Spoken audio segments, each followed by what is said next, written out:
JP, we did it.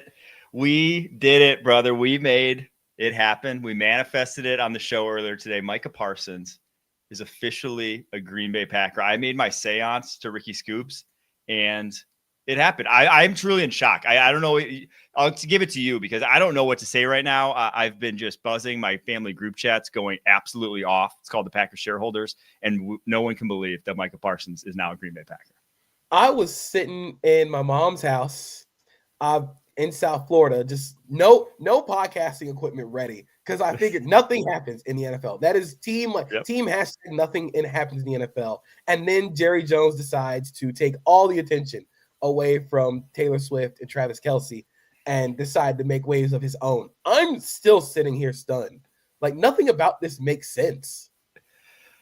I said when the Notes app came out, right? You remember when the Notes app came out with Micah Parsons? I remember saying, I'm like, Parsons kind of a different cat. The tone of that Notes app, he's not Myles Garrett, right? Who was just seemingly posturing for more money. If you get on Micah Parsons' bad side, he's not just going to like come back and play it cool and be like, yeah, it was just negotiation. He wanted out.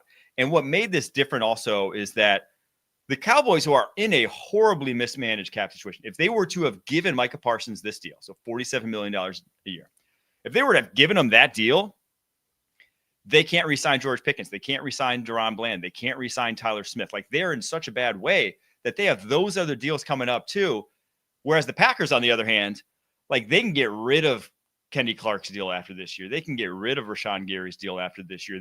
They have space where they can make money and don't really have too many big contracts coming up. So, oh my gosh, I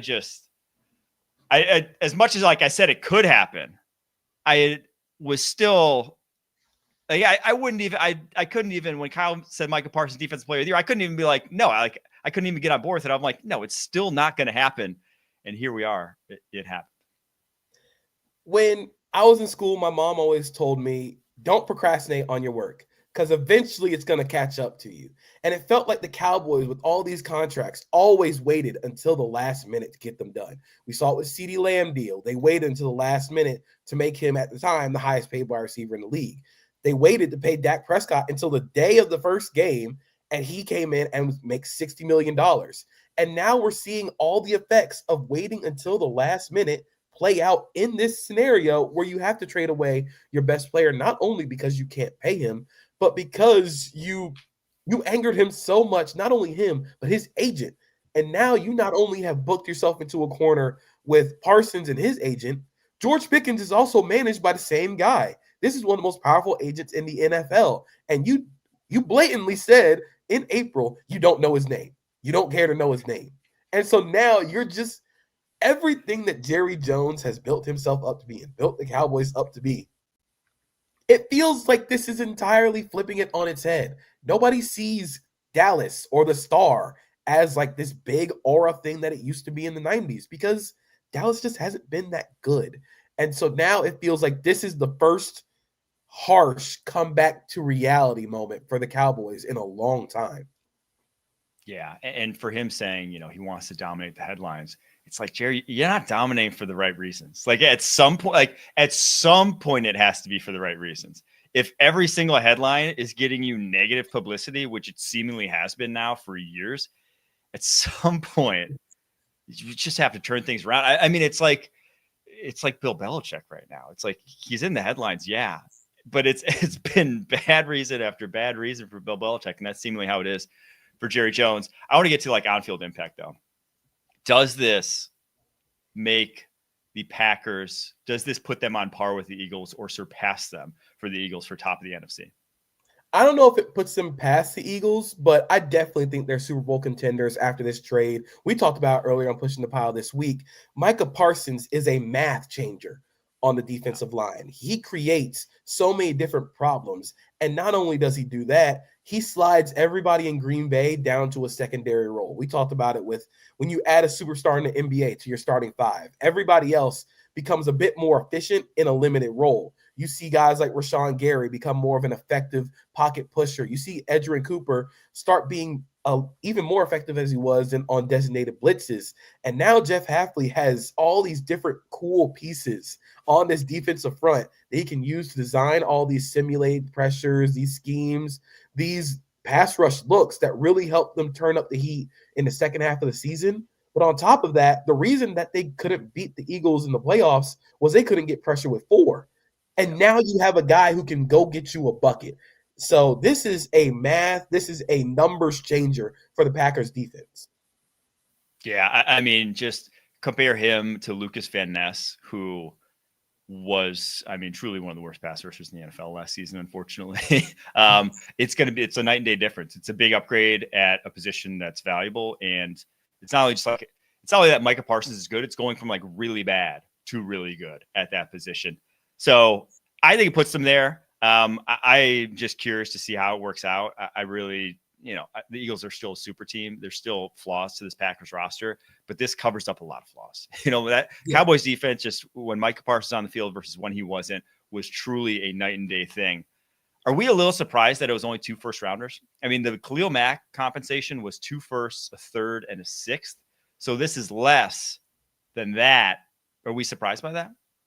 I'm a little surprised it was less just in terms of volume of draft picks, but I guess the Cowboys are thinking Kenny Clark will help them in this is expiring contract. He's 32 years old. He's coming off of a okay year, but he should help them in the immediate term. At least should help them in the short term. But if I were the Cowboys, I would have asked for more. I would have asked for more picks, especially when you're a team like Dallas and you are still trying to build this roster to a point where you have something sustainable.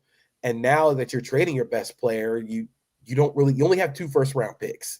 So we got to see what happens. But I would have asked for a little bit more. Yeah, I mean, Kenny Clark at this point he wasn't the Kenny Clark voice. 30 years old. He's a solid player, but truthfully, they were looking to get out from under that contract to begin with. that was not a massive deal for this Packers team. And yeah, to me, I would have rather had the 3rd rounder, I would have rather had that conversation. And when the Bears traded away, the Bears weren't, they were obviously successful in 2018, but they weren't already at that. So you didn't know those 2 first rounders could still have been like mid first rounders. With what you're giving the Packers, this was a team that won 11 games last year.